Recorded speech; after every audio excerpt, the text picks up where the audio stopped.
Selamat,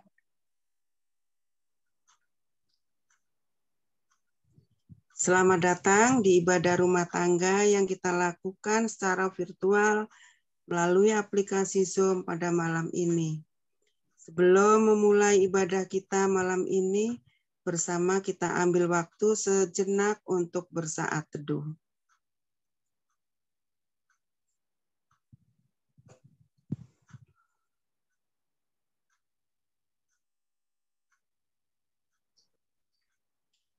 Marilah kita memuji Tuhan dan bersyukur kepada Tuhan karena kasih-Nya yang telah dinyatakan kepada kita dan mempersiapkan hati dan diri untuk beribadah kepada Tuhan.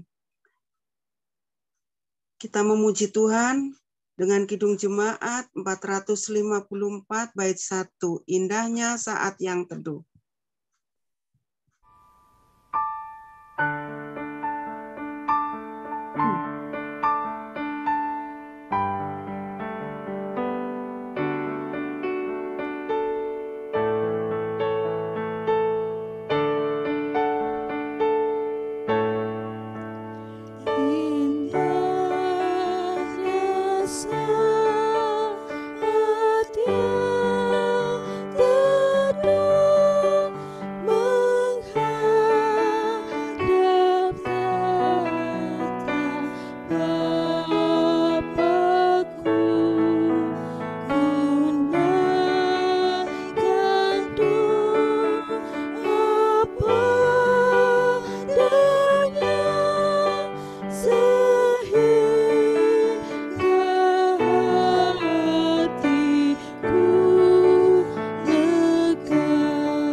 Panggilan beribadah, seperti rusa yang merindukan sungai yang berair. Demikianlah jiwaku merindukan Engkau, ya Allah. Jiwaku haus kepada Allah. Kepada Allah yang hidup. Bilakah Kepada Allah Lihat melihat Allah? melihat Allah. Sebelum kita mendengarkan firman Tuhan yang akan disampaikan oleh Ibu Pendeta Melani, mari kita berdoa, doa syukur. Ya Tuhan, beragam kenyataan yang kami alami serta rasakan, suka dan duka, kami kecap dalam hidup ini. Ternyata Dikau mendampingi kami selama ini. Sungguh tiada kata yang memadai untuk dapat mengungkapkan terima kasih kami kepadamu. Tiada hal yang terbaik dari kami untuk mewujudkan terima kasih kami kepadamu. Selain rasa syukur dan pujian sajalah yang dapat kami berikan. Kami pun akan tetap berusaha memelihara ingatan tentang kasih-Mu dalam seluruh perjalanan hidup kami dan menceritakan kepada sesama kami yang lain dalam nama Yesus Kristus. Amin.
Ya, Bapak Ibu, pada malam hari ini kita akan bersama merenungkan Markus 10 ayat 46 sampai dengan 52. Sebelumnya mari kita berdoa. Kami datang ke hadapan-Mu ya Tuhan. Kami bersyukur untuk kesempatan yang kami miliki untuk membaca dan merenungkan firman-Mu. Kami merindukan firman-Mu, boleh menyegarkan jiwa kami, boleh menerangi hati dan pikiran kami, boleh menuntun langkah-langkah kehidupan kami. Karena itu ya Roh Kudus, beracaralah atas setiap kami satu persatu, agar kami boleh memahami firman dengan benar. Ya Tuhan, bersabdalah, agar kiranya firman itu boleh menguatkan, boleh menuntun, boleh menjadi kekuatan dalam kehidupan kami hari lepas hari. Bersabdalah melalui hamba-Mu ya Tuhan, kami sedia untuk mendengar. Dalam nama Kristus, kami serukan doa kami. Amin. Ya, Bapak Ibu, saya akan membacakan Injil Markus 10 ayat 46 sampai dengan 52. Lalu tibalah Yesus dan murid-muridnya di Yeriko, dan ketika Yesus keluar dari Yeriko bersama-sama dengan murid-muridnya dan orang banyak yang berbondong-bondong, ada seorang pengemis yang buta bernama Bartimeus, anak Timeus, duduk di pinggir jalan.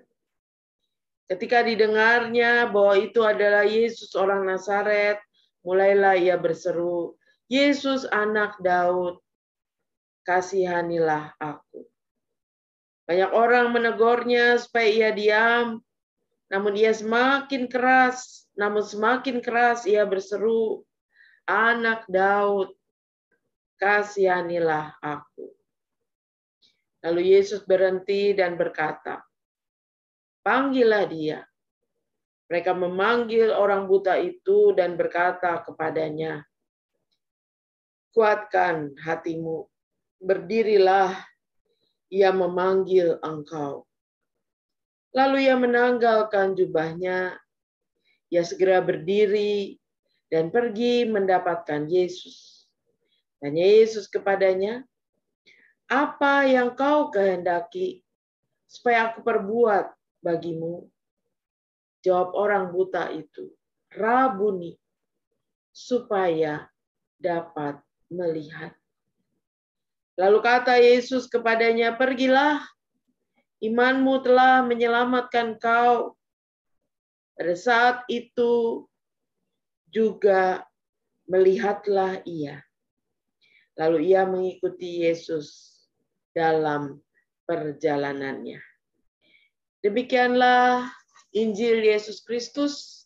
Berbahagia setiap orang yang mendengar firman dan yang memelihara dalam kehidupannya.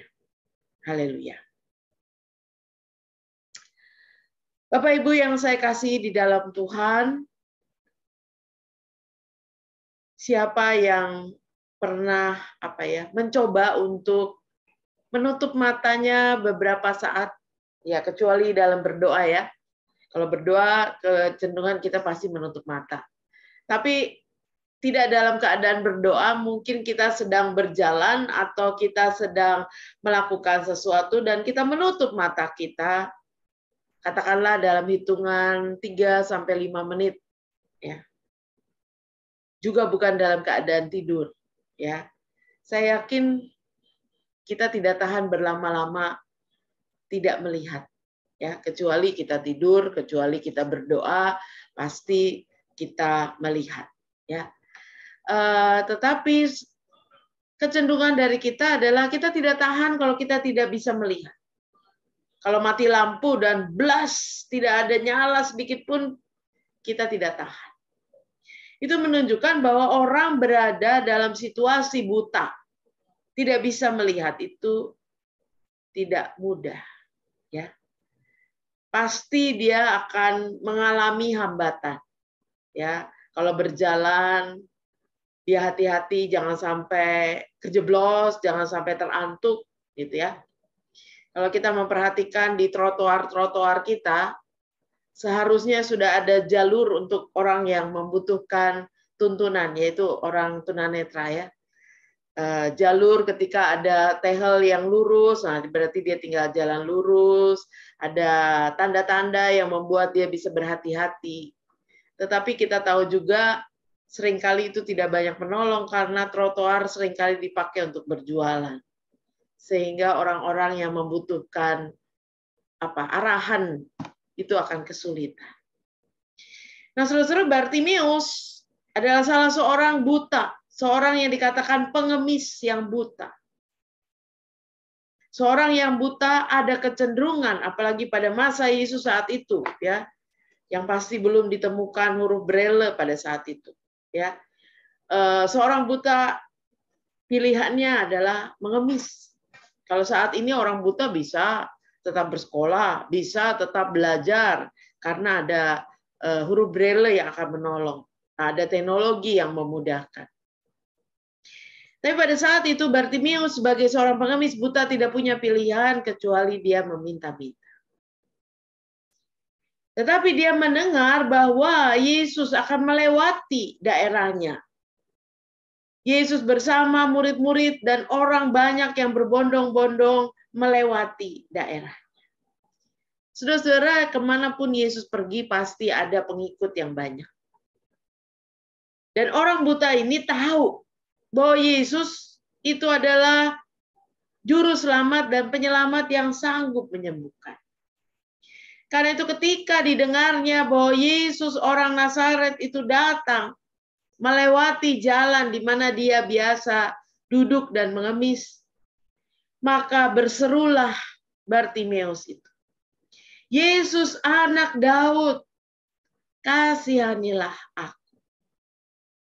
Saudara, menarik bahwa Bartimeus memiliki pengenalan akan Yesus yang cukup dalam. Dia tidak hanya memanggil Yesus dengan nama Yesus saja, tetapi dia memanggil Yesus dengan gelar Yesus anak Daud. Apa artinya? Artinya, Bartimeus memiliki pengenalan tentang siapa Yesus. Kalau disebut anak Daud berarti dia tahu apa isi perjanjian lama, dia tahu bahwa Yesus adalah keturunan Daud, Yesus adalah putra Daud yang akan menyelamatkan dunia ini. Mungkin dia mendengar ya dari pengajaran orang-orang atau ahli Taurat atau orang Farisi. Karena itu ketika dia menyebut Yesus anak Daud, dia tidak hanya memanggil nama Yesus, tapi di balik sebutan anak Daud, dia memiliki pengharapan besar bahwa Yesus sanggup menyelamatkan, Yesus sanggup menolong, Yesus sanggup memberikan apa yang dia rindukan. Karena itu yang kedua, Bartimeus memiliki keyakinan kuat bahwa Yesus mau mendengar, bahwa Yesus mau menolong. Sekalipun kalau kita membaca dari ayatnya yang ke-48 dikatakan banyak orang menegur supaya Bartimeus diam. Mungkin dia berisik ya, dia berseru, Yesus anak Daud, kasihanilah aku dengan suara keras. Dia takut Yesus tidak mendengar karena ada orang banyak yang menyekitari Yesus. Dan orang menegur dia supaya dia diam. Mungkin orang juga menganggap ini Bartimeus tidak penting, Bartimeus ini mengganggu saja dan menyuruhnya diam. Tetapi dikatakan dalam ayat itu, namun semakin keras ia berseru, anak Daud, kasihanilah aku. Itu berarti Bartimeus memiliki keinginan kuat agar Yesus mendengar, agar Yesus menolong. Karena itu dia makin keras berseru, Yesus anak Daud, kasihanilah aku. Jadi di sini yang dia minta dari Yesus adalah belas kasihan. Belas kasihan untuk melihat, mendengar, dan memperhatikan apa yang dia butuhkan. Lalu Yesus mendengar. Yesus berhenti dan berkata, panggillah dia. Suara Bartimius terdengar oleh Yesus. Mereka memanggil Bartimius dan berkata kepadanya, kuatkan hatimu, berdirilah, ia memanggil engkau. Lalu Bartimius segera berdiri dan mendapatkan Yesus. Dan tanya Yesus, apa yang kau kehendaki? Supaya aku perbuat bagimu. Yang diminta oleh Bartimius adalah belas kasihan. Kasihanilah aku. Tapi ketika sudah ada di hadapan Yesus, Yesus bertanya, apa yang kau kehendaki? Supaya aku perbuat bagimu. Dan Bartimius segera menjawab, Rabuni. Rabuni itu artinya guru. Rabuni. Supaya aku dapat melihat. Bartimius tahu apa yang dia minta. Bartimius tahu apa yang dia inginkan. Dan karena itu dia langsung menjawab, Rabuni. Kasihanilah aku supaya aku dapat melihat. Itu yang dia inginkan. Supaya segala keterbatasan yang dia miliki saat ini bisa diangkat daripadanya. Dia rindu untuk bisa melihat. Dengan tegas dan mantap dia mengatakan, supaya aku dapat melihat. Dan jawab Yesus kepadanya, pergilah. Imanmu telah menyelamatkan engkau. Dan pada saat itu juga melihatlah dia. Dan dia mengikut Yesus dalam perjalanannya. Langsung Yesus mengatakan, pergilah, imanmu menyelamatkan kau. Atau jadilah sesuai dengan imanmu. Dan dia segera dapat melihat. Dan ketika dapat melihat, Bartimius bukan kemudian bersenang-senang. Memakai kesempatannya untuk melihat segala hal. Mungkin pergi pulang ke rumahnya dan memberitakan kepada keluarganya, orang-orang terdekat bahwa dia sudah dapat melihat. Tidak. Melainkan dikatakan, setelah ia dapat melihat, ia mengikuti Yesus dalam perjalanannya. Kerinduannya untuk dapat melihat sudah dipenuhi oleh Yesus, dan yang sukacita yang terbesar adalah ketika dia bisa mengikut Yesus dalam perjalanannya. Ya, bukan sebagai orang buta, tetapi sebagai orang yang sudah dipulihkan. Saudara-saudara, apa yang terjadi? Bartimius bukan hanya disembuhkan mata jasmaninya. Dari tidak bisa melihat jadi melihat. Tapi mata rohaninya juga dipulihkan. Ketika Bartimius justru memandang bahwa prioritas setelah dia bisa melihat adalah mengikut Yesus. Bukan sibuk dengan mencari uang seperti yang selama ini dia lakukan sebagai pengemis. Tetapi yang dia perlukan adalah mengikut Yesus, belajar dari Yesus, menjadi pengikut Yesus. Dan itu menjadi sukacita terbesar. Ketika dia sudah merasakan betapa Yesus Maha Kuasa dan kemudian dia mensyukurinya dengan mengikut Yesus. Saudara-saudara, ketika pertama saya mempersiapkan bahan ini, ya, Markus ini, tentang Bartimius yang buta. Saya teringat akan seorang gadis kecil yang juga buta, terlahir buta. Namanya Gracia Epifania. Seorang gadis kecil yang lagunya sangat favorit bagi saya, ya. Kalau saya buka YouTube atau pagi-pagi saya ingin bersaat teduh, maka lagu yang saya putar adalah lagu Gracia Epifania. Lagunya kira-kira begini, ya. walau ku tak dapat melihat semua rencana-Mu, Tuhan. Namun hatiku tetap memandang padamu. Kau tuntun langkahku. Maaf, saya nggak pinter nyanyi, tapi nanti Anda bisa buka di YouTube, ya. Saudara-saudara, Gracia Epifania adalah seorang anak kecil yang terlahir buta, bahkan dia sedikit mengalami autis, sehingga ketika harus membuat video kaset film ini, CD ini, maka tim agak kesulitan, ya. Karena sebagai anak yang sudah buta dan sedikit autis, maka Gracia itu secara emosional seringkali tidak terkontrol, ya, sehingga membuat dia atau bisa menyelesaikan lagu demi lagu itu betul-betul kerja keras, ya.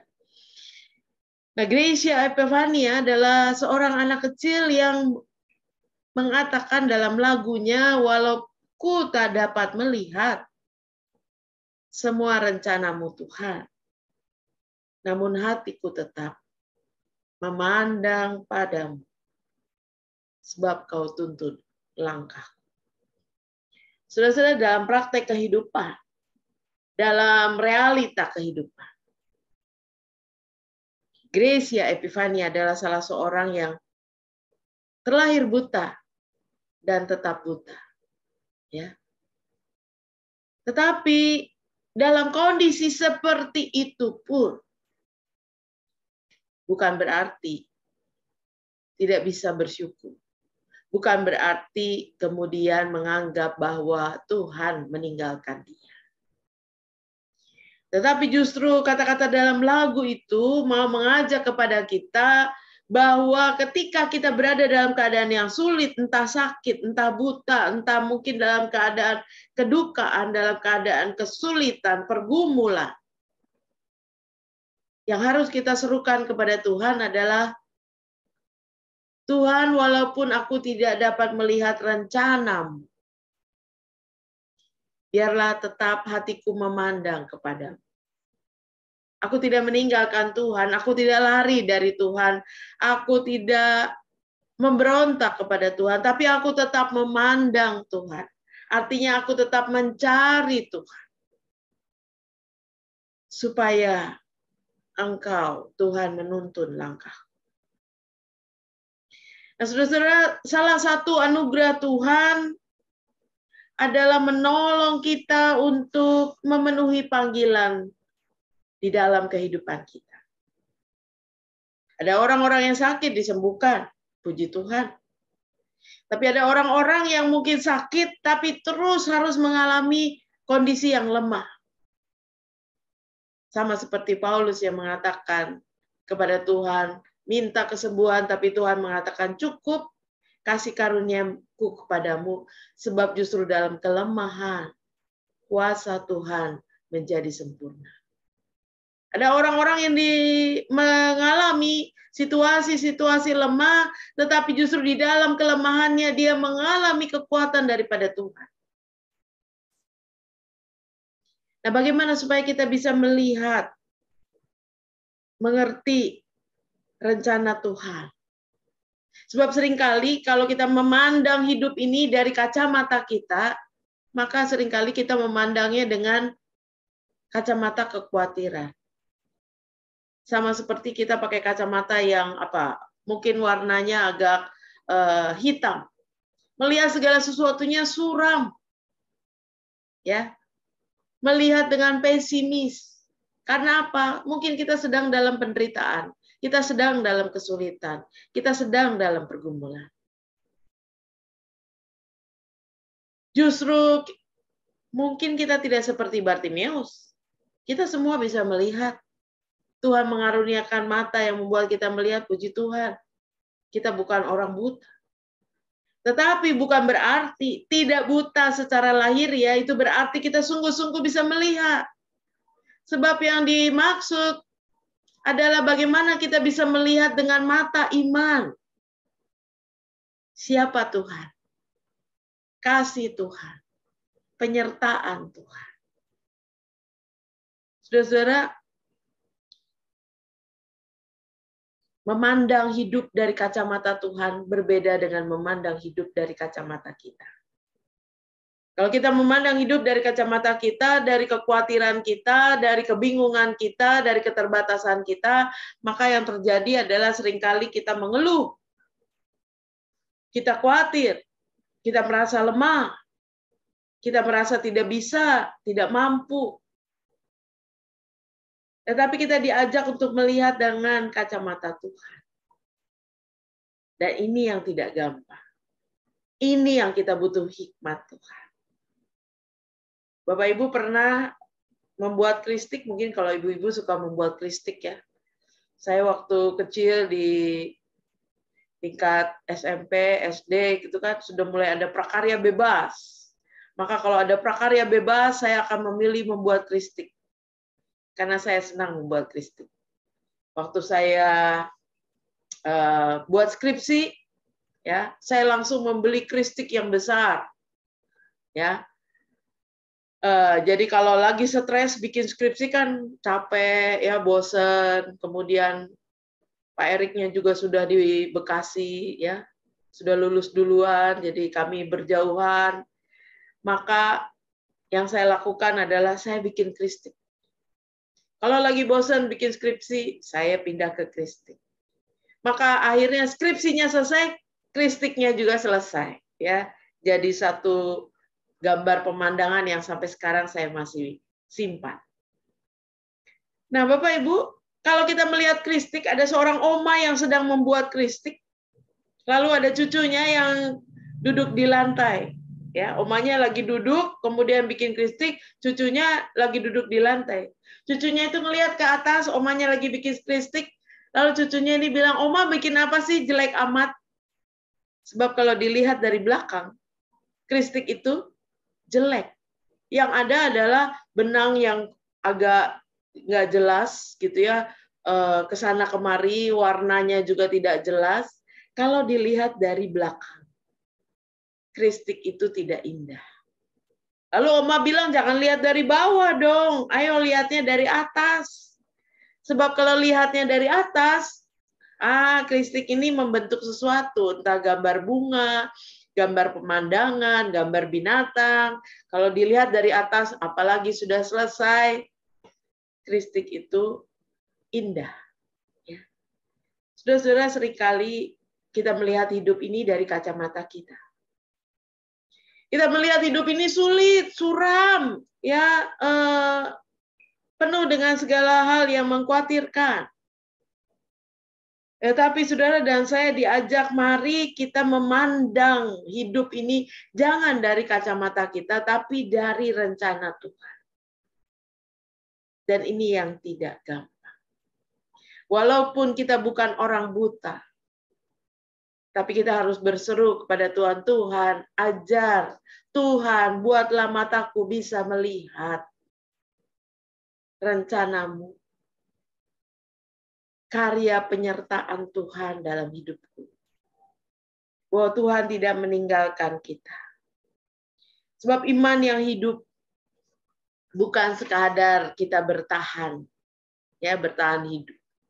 Tapi iman yang hidup membuat kita bisa meyakini, membuat kita bisa berharap akan perkara-perkara besar yang Tuhan akan nyatakan dalam hidup kita. Mungkin bukan sekarang, tapi yang akan datang. Entah besok, lusa, minggu depan, bulan depan, kita tidak tahu. Iman harus membuat kita punya pengharapan. Pengharapan di dalam Tuhan yang tidak mengecewakan. Kalau saat ini kita mengalami kesengsaraan, Roma mengatakan kesengsaraan itu mendatangkan ketekunan, ketekunan itu mendatangkan tahan uji, dan tahan uji itu akan mendatangkan pengharapan, dan pengharapan di dalam Tuhan tidak mengecewakan. Karena itu, sekalipun kita bisa melihat, kita harus memohon Tuhan supaya kita bisa bertumbuh dalam iman. Iman kita tidak menjadi iman yang kecil saja, tapi iman kita bertumbuh menjadi iman yang dewasa, iman yang meyakini sekalipun suka, duka, susah, senang yang saya hadapi. Tapi saya percaya dalam rencana Tuhan, Tuhan bisa mengubahkan segala sesuatunya menjadi indah. Bahwa segala sesuatu itu ujungnya indah di dalam Tuhan. Tuhan akan membuat segala sesuatunya menjadi baik. Nah persoalannya, sanggup nggak kita bertahan? Sanggup nggak kita terus berjalan dengan memandang kepada Tuhan, dengan mencari Tuhan, dengan bertekun dan bergantung kepada Tuhan. Supaya apa? Supaya Tuhan saya bisa melihat keindahan rencana Tuhan, kuasa Tuhan yang besar yang mau dinyatakan dalam hidup saya. Ketika saya lemah, ketika saya tidak berdaya, ketika saya merasa tak mampu, tetapi Tuhan yang menguatkan. Bartimius memohon, Tuhan kasihanilah aku supaya aku dapat melihat. Kita juga perlu berseru kepada Tuhan, Tuhan kasihanilah aku. Aku membutuhkan Tuhan. Dan tolonglah aku supaya bisa melihat karya Tuhan. Tuhan sedang bekerja, Tuhan sedang merenda. Tuhan sedang seperti orang yang bikin kristik. Yang belum selesai tentunya. Yang keindahannya harus kita tunggu. Yang keindahannya membutuhkan proses sampai kita tahu bahwa ujungnya itu indah. Biarlah kita tetap menjadi orang-orang yang mencari Tuhan. Tidak bergantung pada kekuatan kita sendiri. Tidak menganggap bahwa semuanya kita bisa selesaikan dengan kemampuan kita sendiri. Tapi kita menjadi seperti Bartimius yang berseru, kasihanilah aku Tuhan. Dan tolonglah aku bisa melihat indahnya karya Tuhan dalam hidupku. Amin.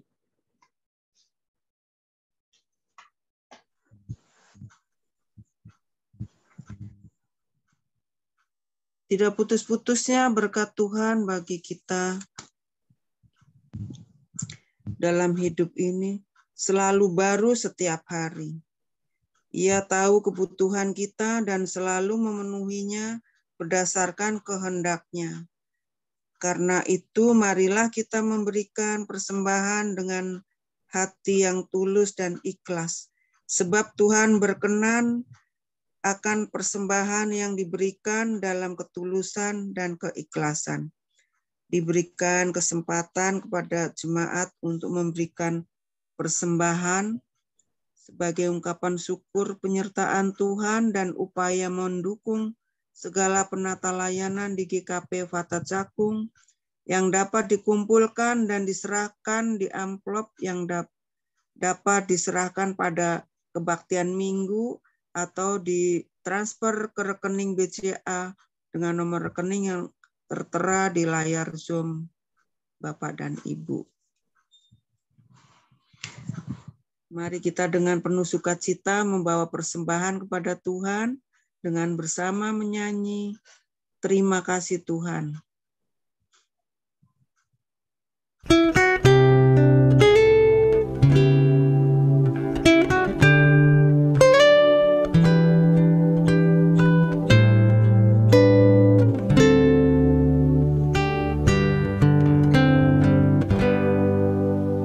Terima kasih Tuhan untuk kasih setiamu yang ku alami dalam hidupku.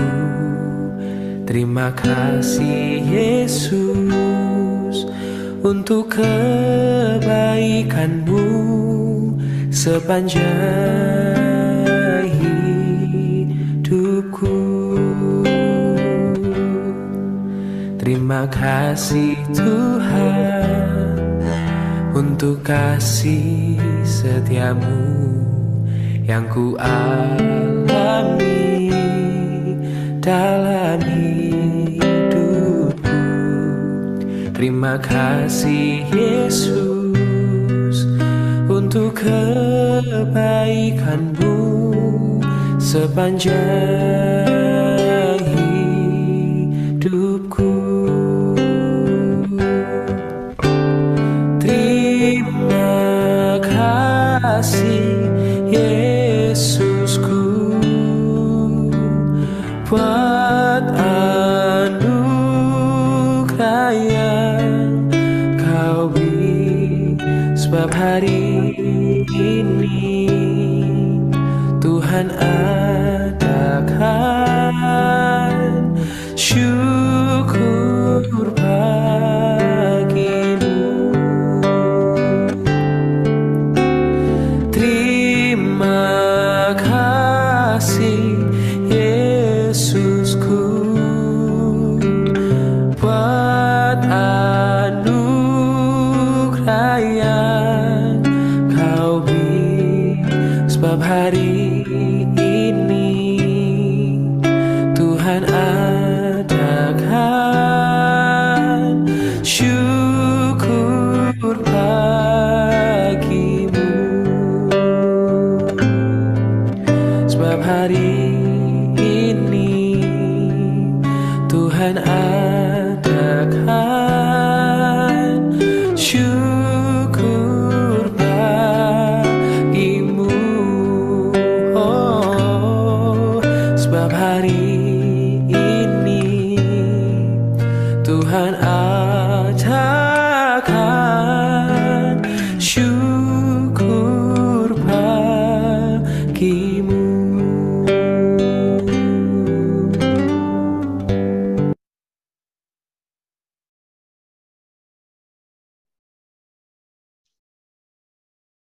Bapak Ibu, mari kita bersama menaikkan doa kita. Kami datang ke hadapan-Mu ya Tuhan. Kami bersyukur bahwa Engkau senantiasa mendengar seruan kami. Engkau senantiasa memperhatikan. Engkau tidak membiarkan kami berada dalam keadaan-keadaan kami. Tapi Engkau mau bertindak menolong kami. Karena itu ya Tuhan, kami berdoa bagi setiap umat-Mu, jemaat Tuhan yang mungkin sedang dalam pergumulan, sedang dalam kesulitan, sedang dalam persoalan. Biarlah Tuhan, kasihanilah kami. Tuhan, biarlah Engkau boleh sungguh-sungguh ambil bagian dan campur tangan dalam segala persoalan-persoalan yang dihadapi. Agar kami semua boleh mengalami kuasa Tuhan yang tidak putus-putusnya mengalir dalam kehidupan kami, yang boleh mengubahkan segala sesuatunya menjadi baik. Kami berdoa bagi mereka yang sakit, terbaring di rumah atau di rumah sakit, berada dalam keadaan fisik yang lemah. Tuhan yang tahu satu persatu. Tuhan yang kiranya boleh pulihkan, jamah dan sembuhkan. Mampukan mereka untuk terus berharap dan beriman kepada-Mu. Untuk terus bersandar dan memohon kekuatan yang daripada Tuhan. Agar kiranya Tuhan Sang Sumber kehidupan yang boleh mengubahkan segala sesuatunya menjadi baik. Kami berdoa bagi saudara-saudara kami yang baru saja mengalami kedukaan. Untuk Ibu Meli dan keluarga, untuk Pak Gultom dan keluarga, untuk Pak Rinces dan keluarga. Tuhan yang tahu segala yang mereka alami, perasaan yang mereka sedang rasakan. Biarlah Tuhan yang boleh memenuhi mereka dengan damai sejahtera. Mengurapi mereka dengan kekuatan yang daripada-Mu. Agar mereka boleh melewati saat-saat sulit ini. Tidak sendirian, tetapi bersama dengan Tuhan. Tuhan tunjukkan bahwa Tuhan tidak pernah meninggalkan mereka. Tuhan selalu menyertai mereka. Dan Tuhan menjanjikan pertolongan yang tepat pada waktunya. Biarlah mereka, keluarga demi keluarga, boleh dikuatkan, boleh dimampukan untuk melangkah di tengah kehidupan dengan kekuatan yang daripada Tuhan. Kami datang ke hadapan-Mu Tuhan, kami mau menyerahkan juga untuk persembahan yang kami sudah kumpulkan. Biarlah Tuhan berkati persembahan ini. Berkati tangan-tangan yang memberi. Cukupkan kehidupan keluarga demi keluarga. Biarlah Tuhan Sang Gembala yang baik yang boleh mencukupkan segala sesuatu. Dan Tuhan kiranya juga yang boleh berkarya agar melalui persembahan itu pelayanan Tuhan di tengah kehidupan gereja Tuhan di GKP Efata Cakung boleh berjalan dengan baik. Nama Tuhan boleh dipermuliakan. Karena itu ya Bapa, kami mau menyerahkan juga pergumulan anak-anak kami dalam studi, dalam pekerjaan. Biarlah Tuhan boleh menolong anak-anak kami agar mereka juga boleh terus dekat dengan Tuhan, takut akan Tuhan. Dan biarlah mereka boleh bertekun di dalam memahami rencana-rencana Tuhan dalam kehidupan mereka. Berkati studi dan pekerjaan mereka, biarlah mereka boleh melakukan dengan penuh tanggung jawab, dengan kerja keras, dan mau memberikan yang terbaik bagi kemuliaan nama Tuhan. Kami mau menyerahkan ya Tuhan, doa-doa yang tak terucapkan, yang ada di lubuk hati kami. Tuhan sendiri yang tahu.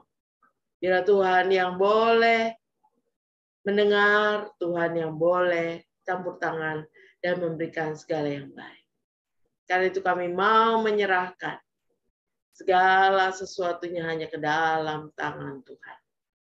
Sebab kami yakin dan percaya Tuhan tidak pernah meninggalkan kami. Berkaryalah ya Tuhan. Dan ubahkanlah segala sesuatunya menjadi baik. Dalam Kristus kami serukan doa kami. Amin.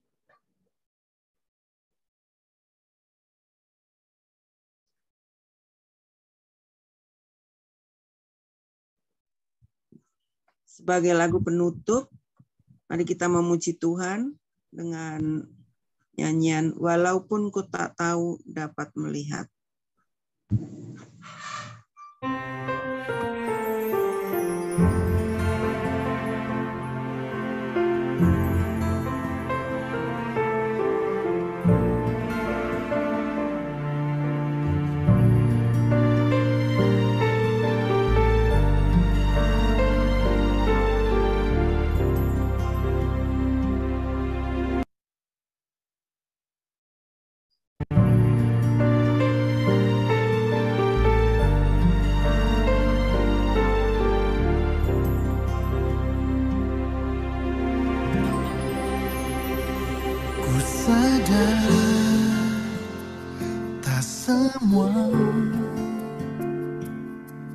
Dapat aku miliki di dalam hidupku, hatiku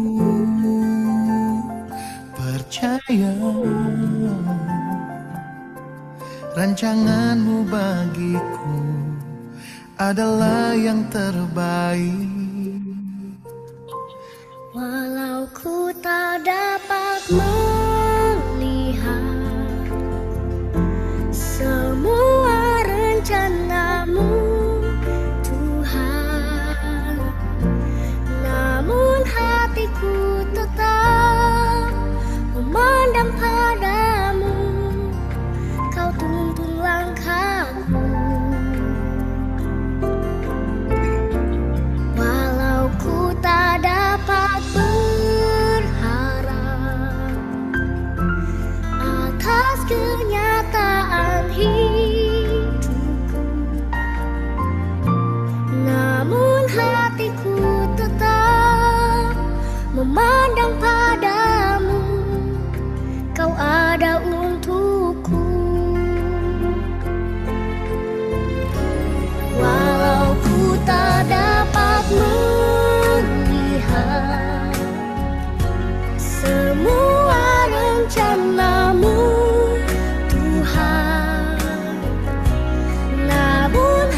hatiku tetap memandang padamu, kau tuntun langkahku. Walau ku tak dapat berharap atas kenyataan hidupku, namun hatiku tetap memandang padamu, kau ada untukku.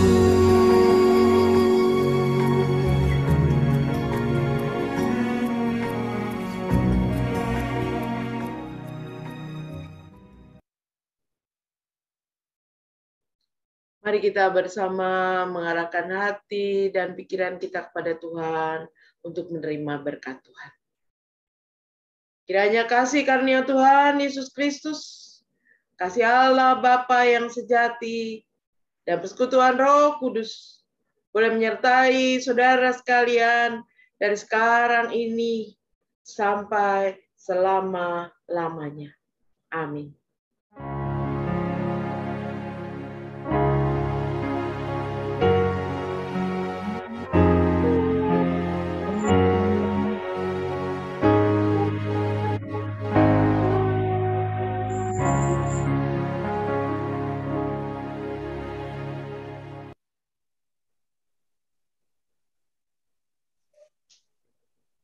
Ini, Mak.